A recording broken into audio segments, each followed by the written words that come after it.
Hi, I'm Gaby Kaos. I play bass in the Venomous Pinks.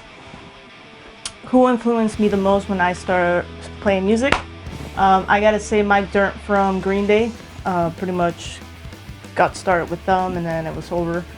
And I also gotta say Billie Joe Armstrong. He was a huge part of when I first started playing. I started playing guitar. It was Billie Joe Armstrong, and then I switched to bass, so Mike Dirnt, of course. And then eventually I tried a year of drumming, so Trey Cool too, but that didn't last very long. So I went back to bass. And I also gotta say Hoppus from Blink-182.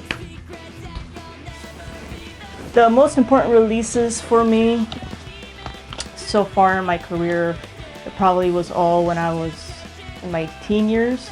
I know the very first one was when I was 13, and American Idiot came out from Green Day, and that just absolutely blew my mind.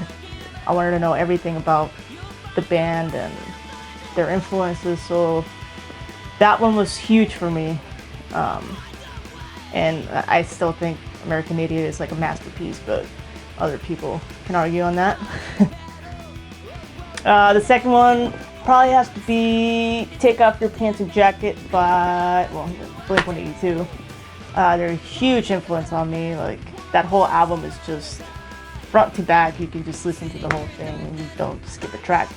And I love the woes and everything, melodic. It's just a little bit different than Green Day, so that was a pretty awesome album that I still play to this day.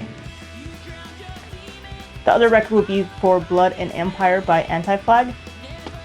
Holy shit, that album, when I was probably like 15 or 16 when that came out, and it just blew my mind even more than Green Day or Blink-182. I didn't know you could play bass lines like that and still scream about fuck authority, you know? So I became a huge Anti-Flag fan after that.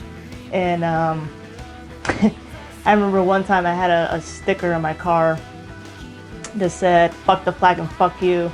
And I used to live in a pretty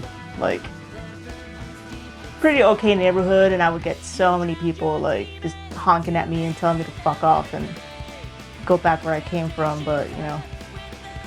So yeah, Anti-Flag for Empire and Blood, that shit is, to this day, I try to do those bass lines, and man, I love it.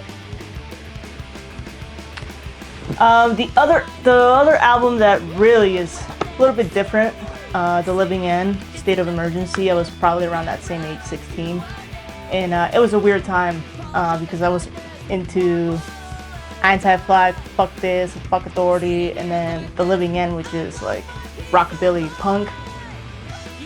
So that's when I kind of started playing upright, because I entered my psychobilly phase. It was really fun. I still have my bass that I got when I was 16, and I love The Living End. Got this whole side of my arm is The Living End. They're a very underrated band, but I mean, not in Australia, but at least here in the US.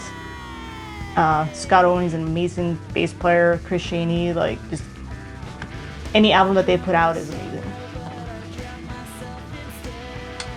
Another huge another influential album for me was Nimrod by Green Day. So once I really started getting into Green Day after American Idiot, you know, I looked at the older stuff, and Nimrod was just like mind-blowing, you know. So I had the fast songs, slow ones, like just so Nimrod to me, that's technically my favorite album, but it was a huge influence on me when I was a kid. That's it.